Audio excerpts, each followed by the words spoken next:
in the midst of an electrifying televised exchange. What no one could have foreseen, however, was how Traoré would neutralize the charged atmosphere with a single, serene, and profoundly sincere statement.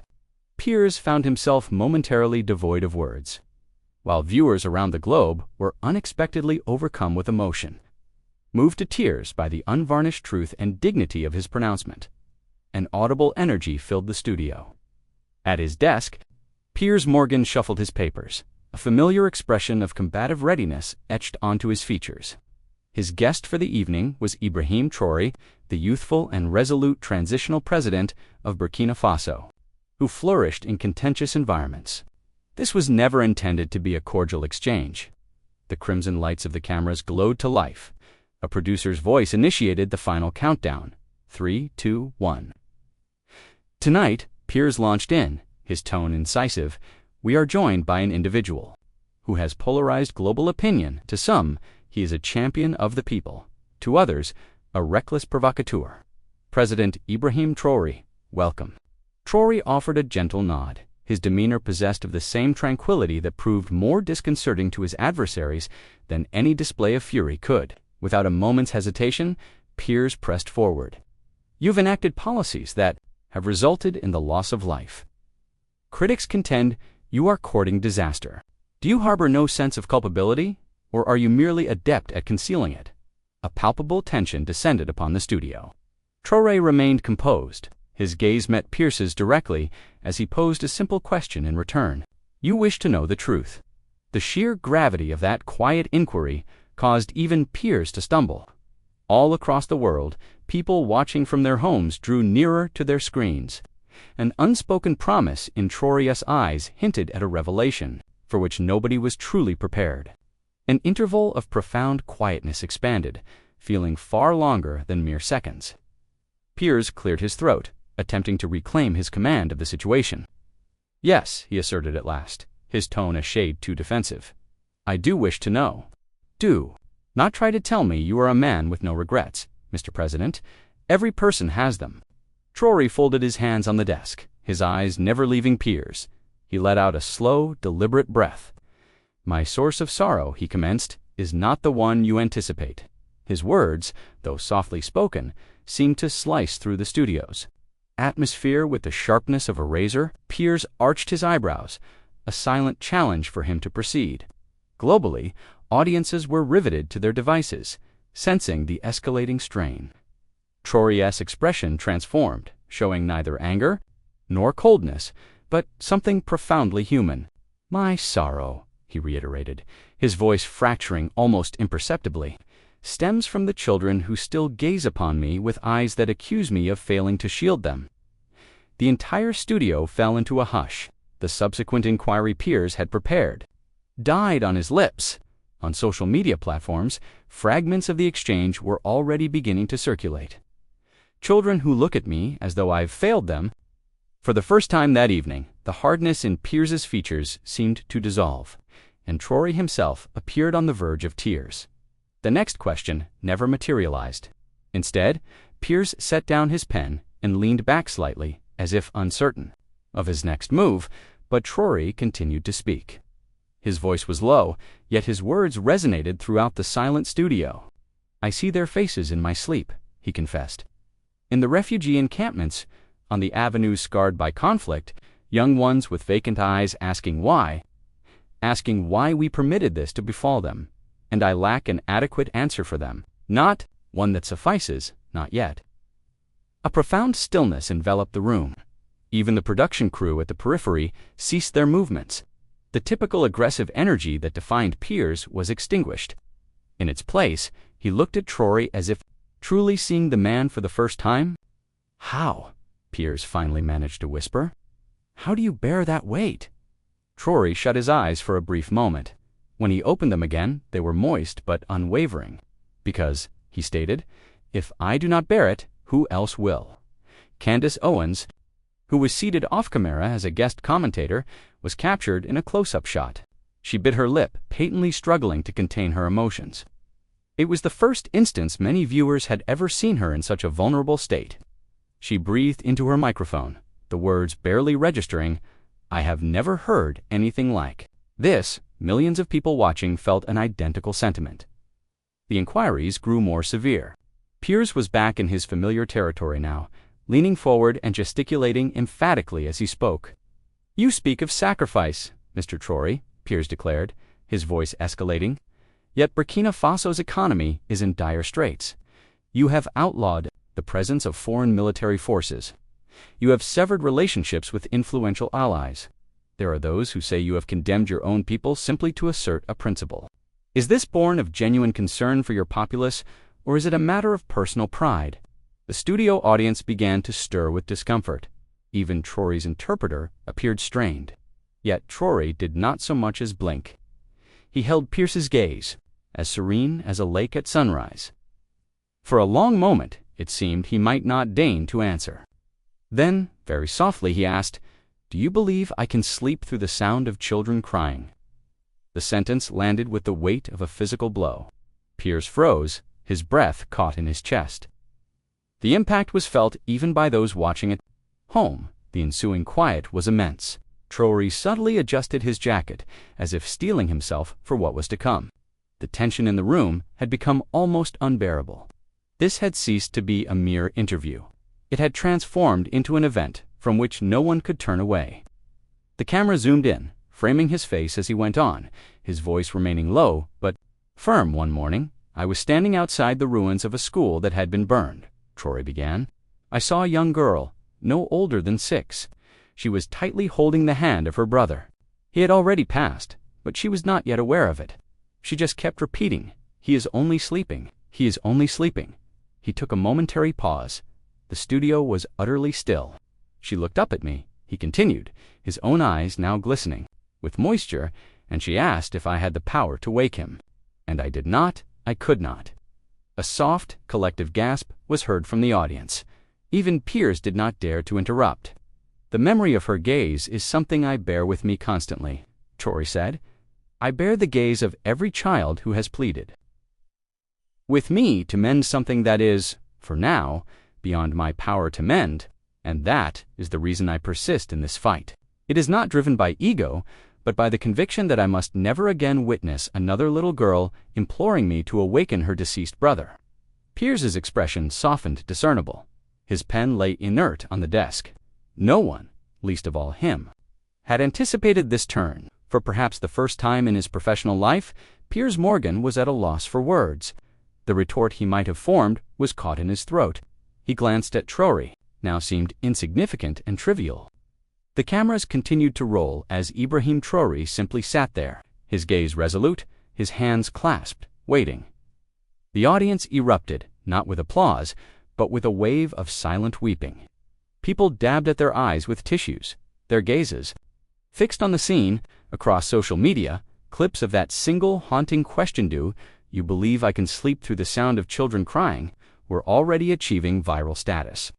The comment sections overflowed with heart emojis, tearful emoticons, and declarations like, "This man is a true leader.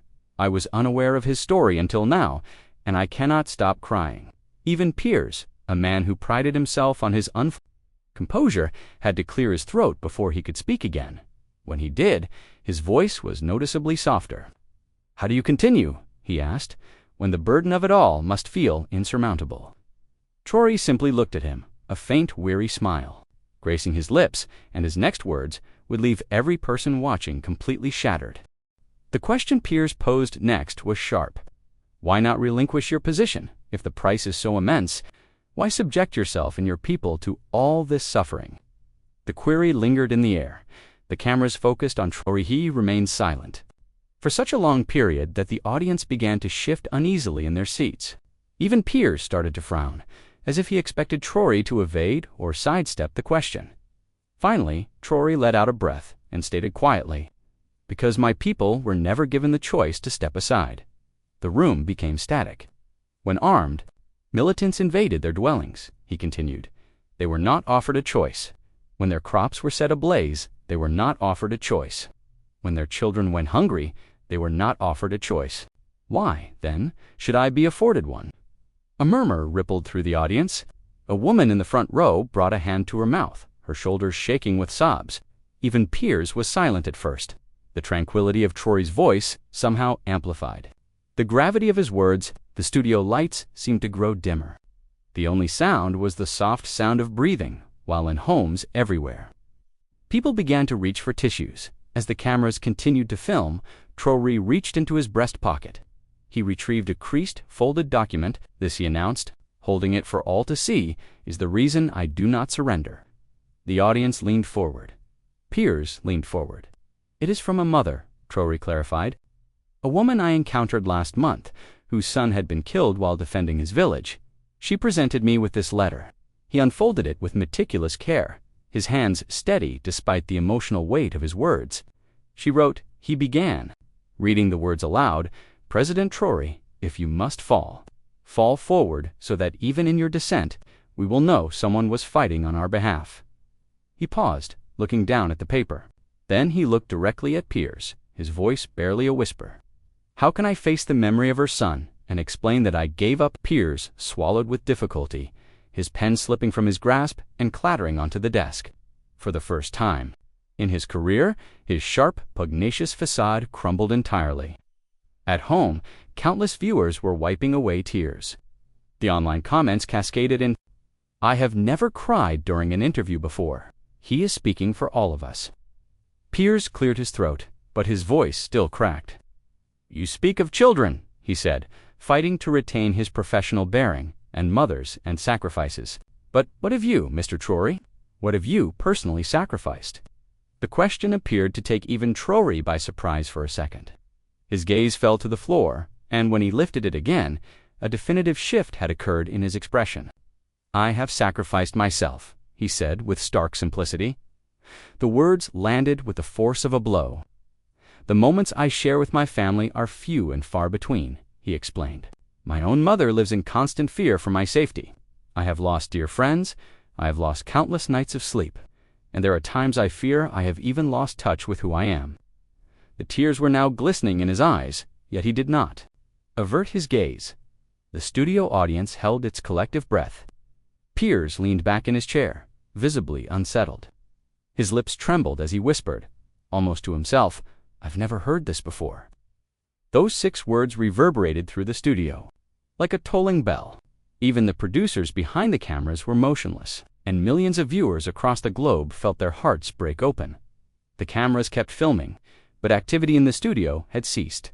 Even the makeup artist in the corner was still clutching a tissue to her face. Ibrahim Traoré's words lingered in the air like a solemn vow. I've sacrificed myself, he had stated. The silence that followed was more eloquent than any speech. Piers regarded him differently now. His trademark belligerence was gone, supplanted by something gentler, something approaching reverence. He leaned forward again, his tone softer still. Do you ever have regrets about it? He asked. Traoré took a long, heavy breath. I regret that they continue to suffer, he answered. I regret that my efforts have not yet been sufficient, but I cannot regret taking this stand. Because if I were to depart, who would they have left? The audience was now openly weeping. Even the cameraman's hands were visibly trembling.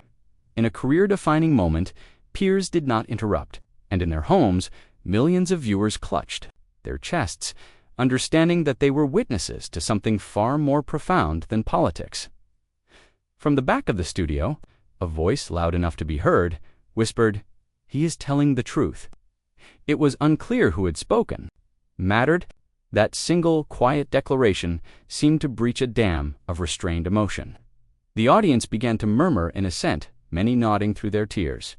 Traoré's eyes swept across the room. He noticed a young woman in the second row, her face streaked with makeup as she wept silently into her sleeve. Piers observed this as well, and for the first time that night, he broke from his role as the detached host. He turned toward the audience. What do you see when you look at this man? He inquired. A man stood up, his voice shaking. I see a man who exhibits more concern for people he doesn't know than our own leaders show for us, he said. The crowd's murmuring grew louder. Traoré remained still, his hands clasped in his lap, allowing their words to fill the space. One by one, others began to speak, calling him a hero, a symbol of hope, and Piers just sat there, his own eyes glistening, struggling to maintain his composure. The final instruction came quietly, not from a person in the room, but from the director's voice in Piers's earpiece. "We're out of time, wrap it." But Piers didn't react. He stared at Traoré for a long, silent moment.